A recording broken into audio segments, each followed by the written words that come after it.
My name is Daniel Carter. I'm 46 years old and I felt like I wasn't seen for most of my life. Everyone who walked by me every day didn't look at me.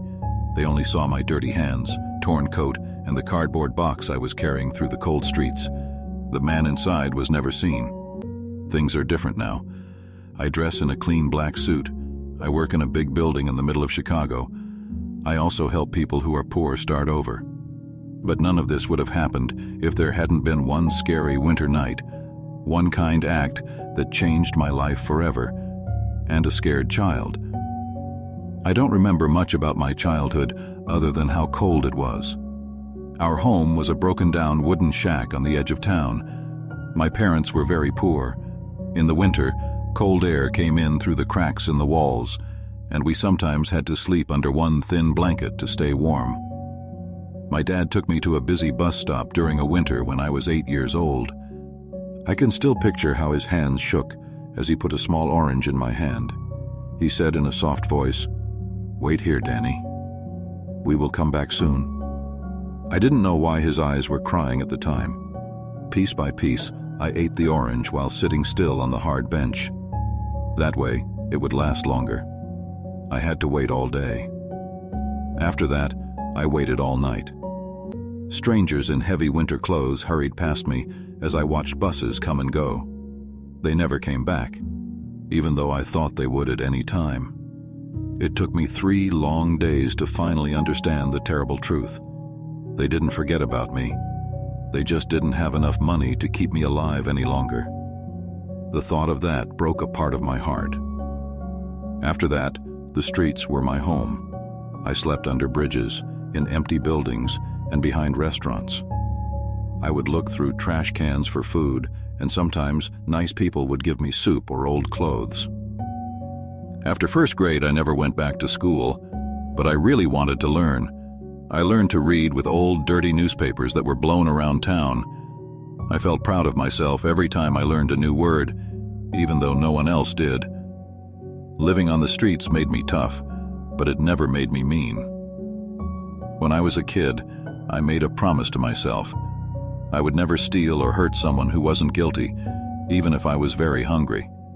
There were many nights when I went to sleep with a terrible hunger in my stomach. Still, I wouldn't take something that wasn't mine. Even if everyone was mean to me, I wanted to stay a good person. As the years went by, I did small jobs to make ends meet. At the market, I carried big boxes, swept the sidewalks, cleaned car windows, and unloaded delivery trucks. Even though my body got stronger, my chances never got better. Companies did not trust guys who were homeless. I could always be replaced because I didn't have a job or a schooling. By the time I was 45, the only things I owned were an old coat, a bag full of worn-out clothes, and a big cardboard box that kept me warm on cold winter nights. People often thought I was trash. Some people stuck their heads up when I walked by. Some people yelled insults at me and told me to leave.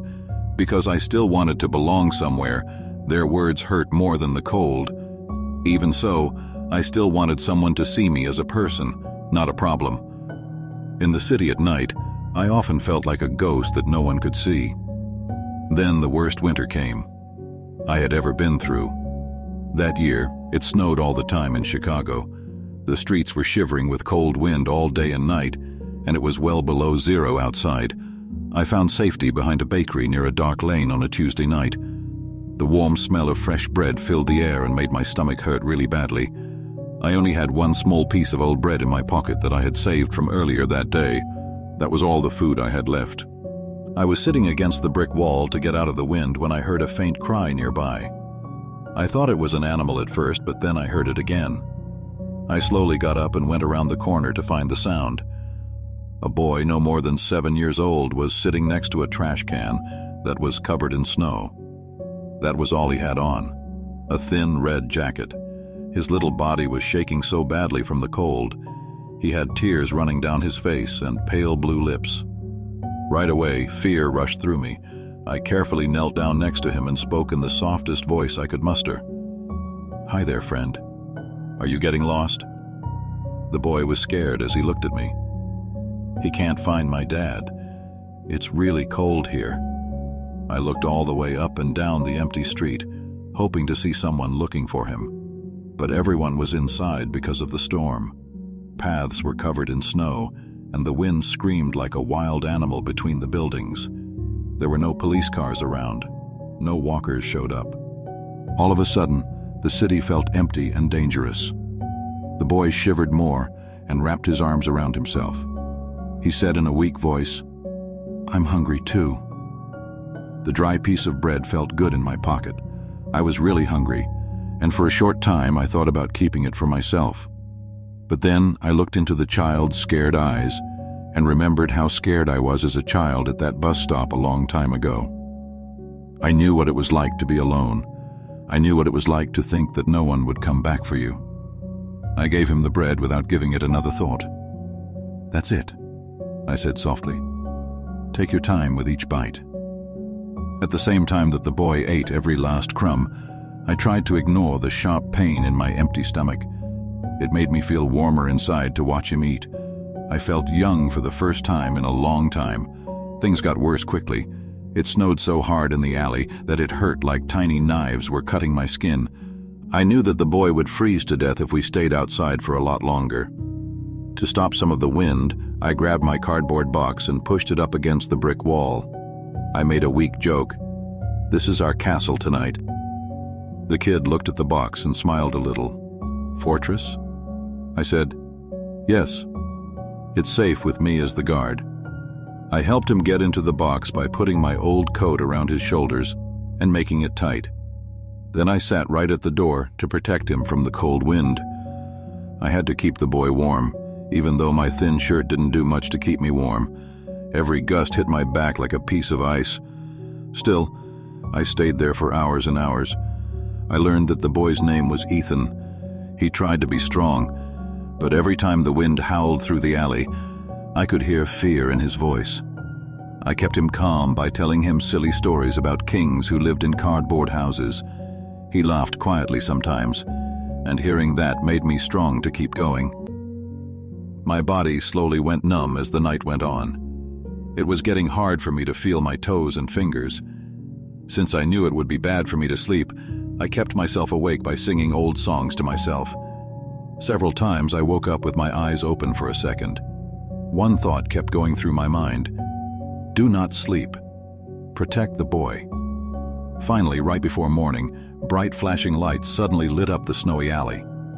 The street was filled with the sound of police sirens, and then a tall man in a fancy black coat ran towards us. His face was pale from fear. He yelled, "Ethan!" frantically. The little boy got out of the cardboard box right away. "Dad." The man's face lit up with relief. But as soon as he saw me sitting close, his face turned angry and suspicious. He yelled at me, "What did you do to my son?" He pushed me back before I could answer. I slammed into the brick wall hard as my frozen legs gave out from under me. I felt a lot of pain, and the world seemed to spin around me. Then Ethan put his hand on his dad's arm. He cried, "No, Dad." I was saved by him. He fed me and gave me his coat. He didn't sleep all night so I wouldn't freeze. All of a sudden, there was silence. The man looked around the alley slowly. He saw the snow on top of the broken cardboard box. When he saw my thin shirt, he knew I had given his son my coat. He finally looked down at my shaking body in the snow. It was so cold that my skin turned light blue and my teeth wouldn't stop shaking. Even so, I forced a weak smile. I said in a whisper, "Your son is safe now." Soon, the man's anger was gone from his face. It was replaced by shame and guilt. He took off his pricey wool coat and wrapped it around my shoulders with tears in his eyes. He said, "I'm sorry," in a painful whisper. "I judged you without knowing the truth." After that, he looked at the police officers behind him. "Call an ambulance right now," he yelled. "This man is a hero." As he helped me get off the ground, I felt something I hadn't felt in decades. Being kind. Kindness that lasts. No one had cared about me or talked to me with respect for 30 years. At that point, I no longer felt like I wasn't seen. In the morning, I woke up in a warm hospital room. I was wrapped in soft blankets and light came in through the window. I really felt safe for the first time in years. A nurse told me that I was very cold and could have died in the storm. Later that afternoon, the boy's dad came to see me. He was one of the richest business owners in Chicago. His name was Jonathan Hayes. He sat next to my bed and didn't say anything for a long time. "Mr. Carter," he spoke in a low voice, "you kept my son alive. I'll never be able to repay you." I dropped my eyes in a strange way. I only did what was right. Jonathan gave a hard shake of the head. "Not really. Most people would have left." Then he said something that I didn't expect to hear. "I have a job for you." I just stared at him in shock. He said that he owned several businesses in the city and needed security guards he could trust. That night he told her, "You looked out for my child when you had nothing yourself. That tells me more about who you are than any degree could." Right away, tears came into my eyes. It had been a long time since anyone trusted me. "But I'm not learned," I said in a quiet voice. "I'm not very good at writing." Jonathan gave a warm smile. "You can learn new skills. Good character can't do that." That one line changed everything about my life. After a week, I started working at one of Jonathan's restaurants. I was so proud of myself when I put on a clean outfit for the first time. I stood up straighter. I smiled more. People were nice to me, and kids waved as they came into the shop. I slowly started to feel like a normal person again. Because I didn't want to waste my second chance, I worked harder than everyone else. I got there early every morning and stayed late every night. I went to adult education classes at night to learn how to use computers, write, and do math. It made me feel bad to sit next to teenagers sometimes, but I told myself that anyone can learn. As the years went by, my faith slowly grew. People learned to count on me, keep their cool, and care about others. In the afternoon, I saw a man who was hungry trying to steal food from the room where the bakery kept its food. I talked to him alone instead of calling the cops. He looked desperate, and I knew what he was feeling because I had felt the same way. I didn't want to punish him, so I gave him casual work cleaning the alley behind the bakery so he could make money the right way. Later, Jonathan told me that he had seen the whole thing on the security cams. "That's why I hired you," he bristled. "You understand suffering, so you understand people." 5 years later, I'm now in charge of security for all of Jonathan Hayes' companies. More importantly, I'm in charge of a charity program that helps people who are homeless find homes, schools, and work. Because I know what they're going through, I go to shelters once a week and talk to people who feel like society has forgotten about them. There are times when I still think about that scared little boy in the weather. Ethan comes to my office a lot now that he is 12 years old. He calls me Uncle Danny, and we eat dinner together as a family every Christmas. I still have that old cardboard box in the storage room of my flat. A lot of people would throw it away, but for me, it reminds me of the night my life changed forever. Kindness can save lives in ways we don't always think of. People are judged too quickly by most people.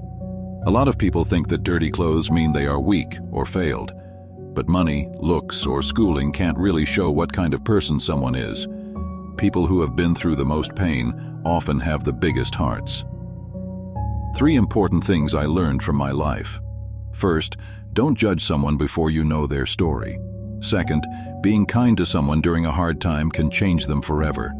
Last but not least, your past does not determine your future. Today may be a bad day, but tomorrow can still bring hope. There may be someone else around you right now who feels unnoticeable, just like I did. An act of kindness could lead to the start of a new life for them. Thank you for taking the time to read my story.